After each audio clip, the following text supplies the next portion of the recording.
Nesta videoaula vamos falar sobre o tema o IRS na perspectiva da empresa e segurança social.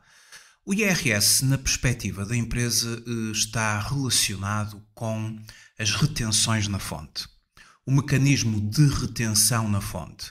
E nesta parte vamos fazer uma abordagem especialmente focada no âmbito dos rendimentos do trabalho dependente.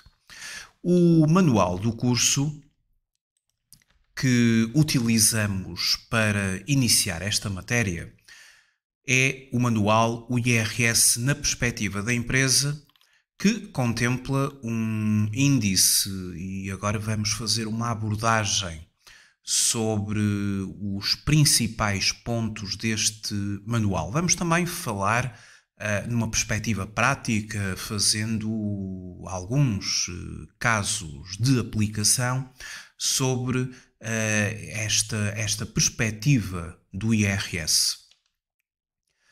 O IRS, do ponto de vista da sua incidência pessoal, a incidência pessoal é também a denominada incidência subjetiva do IRS, identifica quais são os sujeitos passivos abrangidos pelo imposto sobre o rendimento das pessoas singulares, assim como das pessoas que integram o seu agregado familiar, e ainda o âmbito de sujeição a IRS, sendo o pressuposto a determinação da residência dos sujeitos passivos ou dos rendimentos que sejam obtidos em Portugal. Quanto à incidência real, a incidência real está relacionada com as categorias de rendimentos que vão ser tributadas em sede de IRS. É aquilo que se chama a incidência objetiva do IRS. E o IRS ele contempla 6 categorias. Essas 6 categorias estão previstas no artigo 1º do Código do IRS, que é a base do imposto. Ou seja, o imposto sobre o rendimento das pessoas singulares incide sobre o valor anual dos rendimentos das categorias seguintes, mesmo quando provenientes de atos ilícitos, depois de efetuadas as correspondentes deduções e abatimentos. A categoria A, que são os rendimentos do trabalho dependente; a categoria B, os rendimentos empresariais e profissionais; a categoria E, os rendimentos de capitais; a categoria F, os rendimentos prediais; a categoria G, os incrementos patrimoniais; e a categoria H, as pensões. A categoria A está relacionada com os denominados rendimentos do trabalho dependente, e que são aqueles que são decorrentes da existência de uma relação jurídico-laboral, ou seja, um vínculo, um contrato de trabalho entre o trabalhador, o funcionário, e a entidade patronal. A categoria B está relacionada com o desenvolvimento de uma atividade profissional por conta própria. E podemos ter os rendimentos empresariais, que são aqueles que decorrem do exercício de uma atividade comercial, industrial ou agrícola, e os rendimentos profissionais, que estão relacionados com a prestação de serviços. E aqui na prestação de serviços são os conhecidos rendimentos em que o sujeito passivo emite o denominado recibo verde, que nada mais é do que uma fatura-recibo que se emite a partir do portal das finanças. A categoria A e a categoria B são rendimentos que são provenientes do trabalho do indivíduo.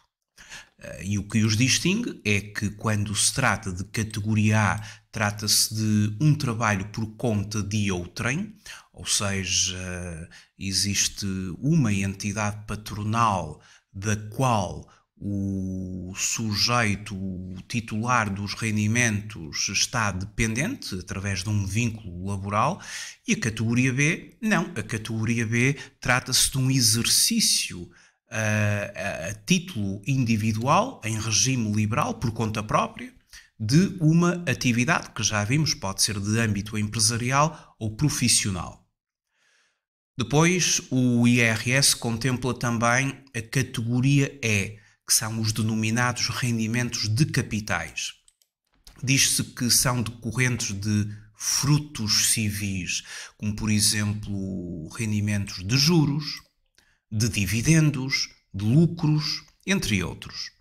A categoria F está relacionada com os rendimentos provenientes de rendas, por exemplo, o senhorio que possui um imóvel e que estabelece um contrato de arrendamento vai obter por o produto desse mesmo arrendamento as chamadas rendas. E essas rendas são consideradas como um rendimento predial. Depois temos a categoria G. A categoria G é aquela categoria que se considera sempre que nós, como sujeitos passivos de IRS, vendemos, nomeadamente, um imóvel, uma casa, a nossa casa, por exemplo, de habitação, se a vendermos. Se vendermos, por exemplo, ações de empresas cotadas em Bolsa de Valores, ou mesmo de empresas não cotadas em Bolsa de Valores, a venda, a alienação de participações sociais, de partes sociais, e as mais-valias, elas decorrem da diferença entre um valor de venda e um valor de compra. E essa diferença entre o valor de venda, denominado valor de realização, e o valor de aquisição, poderá constituir um ganho para o sujeito passivo e traduzir-se-á numa mais-valia se o valor de venda for superior ao valor de aquisição. Caso contrário, podemos ter mesmo uma menos-valia e, portanto, a categoria G é a categoria das mais ou das menos-valias, porque quando se vende, por exemplo, um imóvel, uma casa, pode acontecer que o valor da realização seja superior ao valor de aquisição pelo qual ele havia sido adquirido e aí vamos obter um ganho, uma mais-valia, mas eventualmente se vendermos por um preço inferior pelo qual havíamos adquirido, vamos ter uma menos-valia. Pode acontecer, por exemplo, no âmbito das ações também. Se vender um determinado lote de ações por um valor inferior pelo qual havia adquirido aqui há uns tempos atrás, vou obter uma perda. Portanto, a categoria G é a categoria das mais ou das menos-valias. E depois temos a categoria H, que é a categoria das pensões. E aqui nas pensões nós temos aquelas que são decorrentes de pensões de reforma, de velhice, de invalidez ou de sobrevivência, bem como as pensões de alimentos. E toda a base legal destas 6 categorias está contemplada aqui nesta introdução às categorias do IRS. Neste manual, nós vamos nos focar na categoria A, ou seja, vamos fazer uma abordagem de rendimentos do trabalho dependente.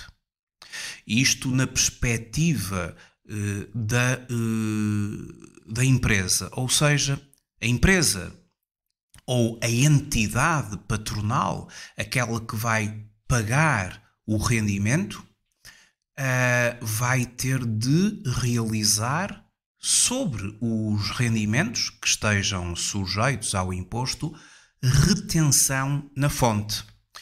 E relativamente aos rendimentos do trabalho dependente, fazemos inicialmente uma breve abordagem à base do Código do Trabalho, os direitos dos trabalhadores, para que possa fazer aqui um enquadramento e uma leitura relativamente ao enquadramento do Código do Trabalho naquilo que é a denominada retribuição base do trabalhador, eventualmente a sua diuturnidade também.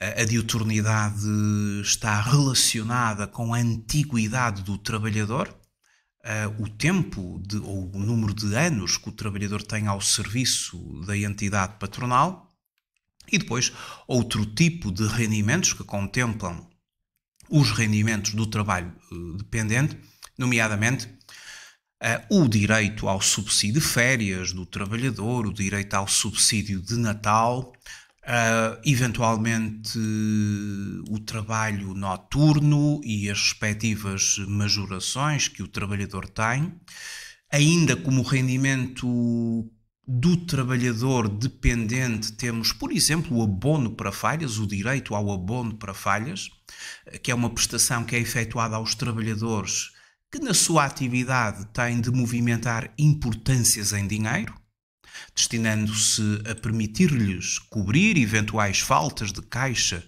que se possam verificar, bem como o subsídio de refeição, que consiste no pagamento pelo empregador ao trabalhador de uma determinada quantia destinada a custear as suas refeições a quando da realização da prestação de trabalho. Estes são rendimentos do trabalho dependente, são exemplos de rendimentos do trabalho dependente. A questão que nós aqui queremos saber é se estes rendimentos estão ou não estão sujeitos a IRS e já agora também a Segurança Social. Bom, relativamente e agora numa perspectiva fiscal, porque o Código do Trabalho dá-nos aquela perspectiva laboral dos direitos dos trabalhadores, mas o Código do IRS dá-nos a perspectiva fiscal, ou seja, se aqueles rendimentos estão sujeitos ao imposto.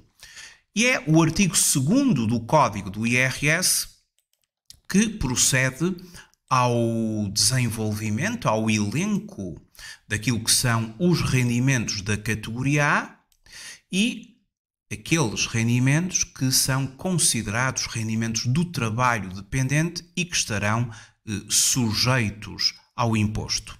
E nesse âmbito, o manual faz aqui um resumo do fundamental aqui do artigo 2º, alguns pontos do artigo 2º, e nós vamos distinguir 3 grandes tipos de rendimentos do trabalho dependente. Por um lado, os rendimentos do trabalho dependente sujeitos.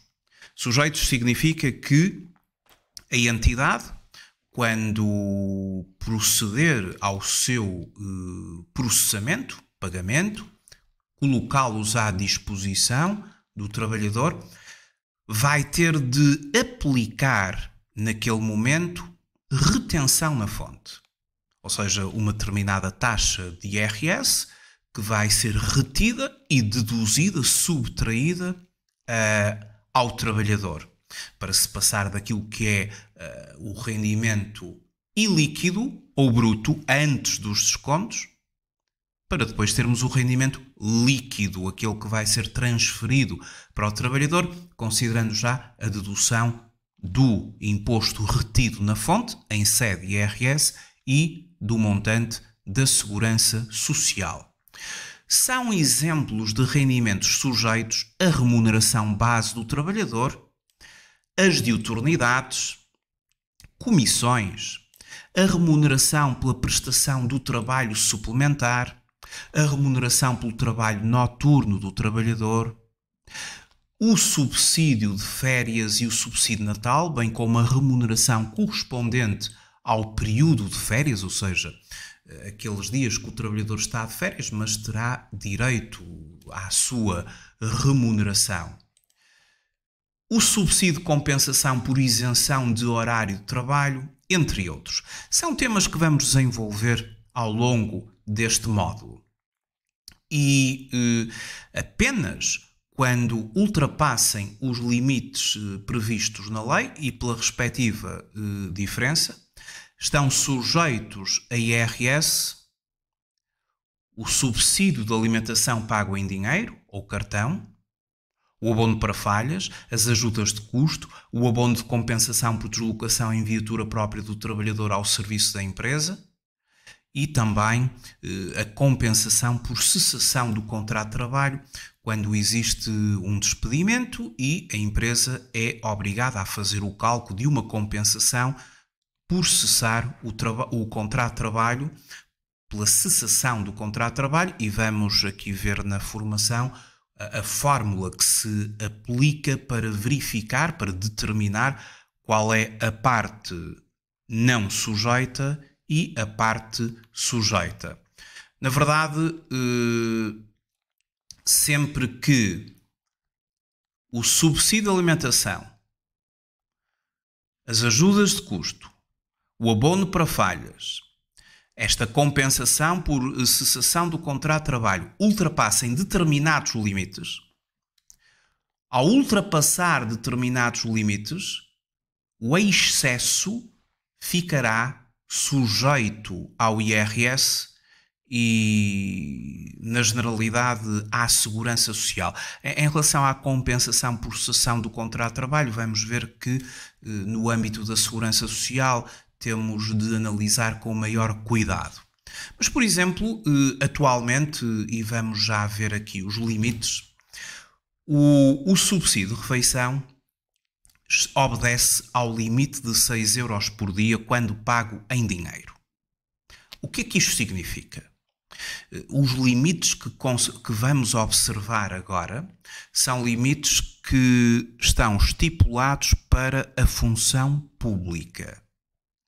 Ou seja, os trabalhadores da função pública têm estes valores, mas as empresas privadas vão considerar estes valores não como uma obrigação de um determinado valor para pagar ao trabalhador, mas numa perspectiva fiscal. Ou seja, uma empresa privada vai olhar para esta tabela e fazer a seguinte interpretação. Se pagarmos ao nosso trabalhador 5 euros por dia de subsídio de refeição em dinheiro, o valor diário não é sujeito ao IRS, nem à Segurança Social. Porquê? Porque é inferior a 6 euros. Agora, se pagarmos ao trabalhador 7 euros por dia de subsídio de refeição em dinheiro, estamos a ultrapassar o limite que atualmente está em vigor. E o excesso, ou seja, 1 euro, vezes o número de dias daquele mês de trabalho efetivo, estará sujeito a IRS e a Segurança Social. Já vamos fazer exemplos. Mas todos estes limites funcionam da seguinte forma. Trata-se de um limiar que está estabelecido atualmente pela lei, até ao qual não há descontos, quer de IRS, quer de Segurança Social. Portanto, o rendimento é não sujeito. Mas se eventualmente a empresa pagar mais do que os valores aqui estipulados, é apenas o excedente, o excesso, a diferença, que vai ficar sujeita. Atualmente, o subsídio de refeição, quando pago em vale de refeição ou em ticket, em cartão, o limite diário é 9,60 euros por dia. Até 9,60 euros por dia é não sujeito, a IRS e a Segurança Social. Se a empresa pagar, por exemplo, 10 euros por dia, 40 cêntimos, que é o valor que ultrapassou os 9,60, vezes o número de dias, vai ficar sujeito tanto ao IRS como à Segurança Social. O abono para falhas é não sujeito a IRS até 5% da remuneração mensal do trabalhador. A deslocação em viatura própria, ou seja, quando o trabalhador utiliza o carro, o seu próprio carro, para serviços da empresa, até 40 cêntimos por quilómetro, não está sujeito a IRS e a Segurança Social. Agora, se a empresa decidir pagar 45 cêntimos por quilómetro, 0,055 cêntimos, vezes o número de quilómetros, ou seja, o que excedeu os 40 cêntimos, vai estar sujeito tanto ao IRS como à Segurança Social. E temos também a questão das ajudas de custo.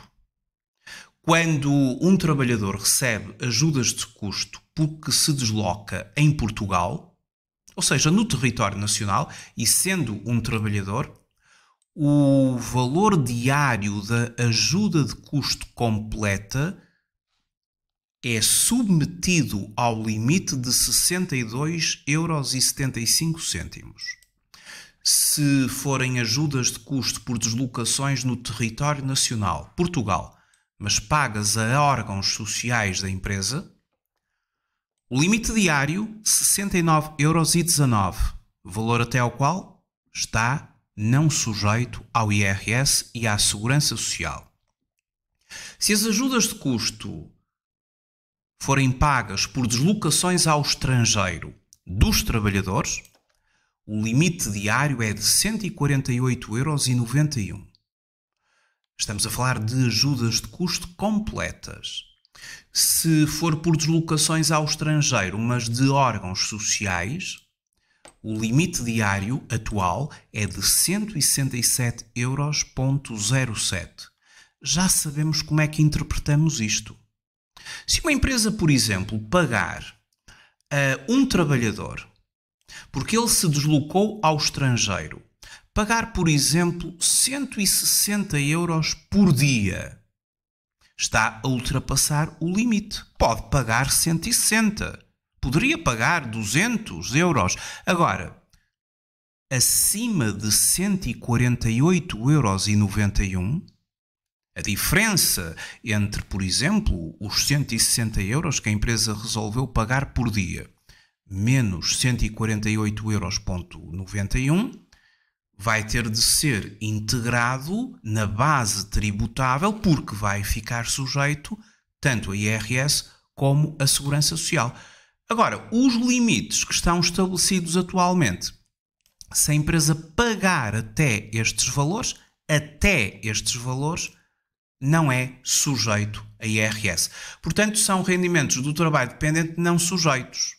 Importâncias auferidas pela cessação do contrato de trabalho ou exercício de funções na parte que não excedam o limite previsto no número 4 do artigo 2º do Código do IRS. Um bocadinho mais à frente vamos ver aqui um exercício específico sobre a compensação por cessação do contrato de trabalho.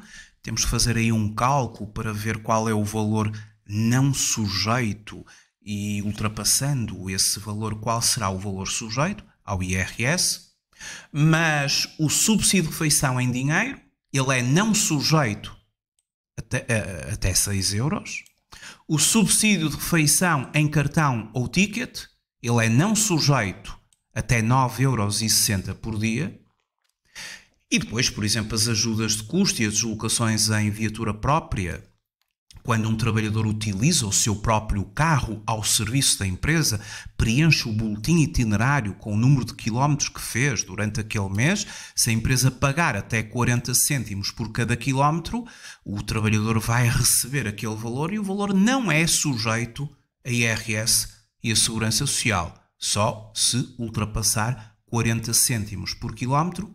E o excesso, ou seja, é sempre o excesso perante os valores que estão aqui no quadro da página 6 deste manual. Temos então rendimentos do trabalho dependente não sujeitos, que fundamentalmente são estes que estamos aqui a observar, mais a questão da compensação por cessação do contrato de trabalho, que um bocadinho mais à frente vamos ver esse rendimento de uma forma mais específica, com um caso prático concreto para trabalhar essa situação. Temos os rendimentos do trabalho dependente sujeitos e vão estar sujeitos ao IRS, e temos os rendimentos isentos. Isentos significa que não vão ser tributados. Todavia, os rendimentos isentos, eles depois no cálculo do IRS, pela autoridade tributária, eles estão isentos, mas são englobados aos rendimentos do trabalhador para depois a autoridade tributária encontrar a taxa final do IRS, que depois só vai ser aplicada aos valores sujeitos. E aqui temos alguns exemplos, ou os exemplos que nós temos na lei relativamente a rendimentos que estão isentos, ou seja, não se aplica a tributação sobre este conjunto de rendimentos que temos aqui assinalados. Nós neste manual vamos nos focar fundamentalmente nos rendimentos do trabalho dependente sujeitos e nos rendimentos do trabalho dependente não sujeitos, para aplicarmos aqui estes limites. Mais uma atualização, o novo indexante dos apoios sociais é agora 509,26 € e o novo salário mínimo nacional é agora 820 €. Portanto, estes também são valores com os quais vamos trabalhar várias vezes aqui na formação.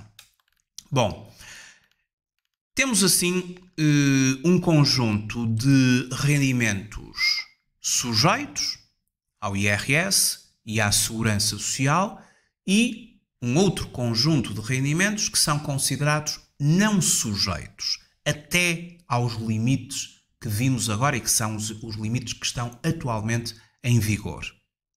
Na próxima videoaula vamos fazer algumas aplicações práticas sobre estes primeiros rendimentos que estamos a analisar aqui na formação. Muito obrigado por ter assistido a esta videoaula e até à próxima.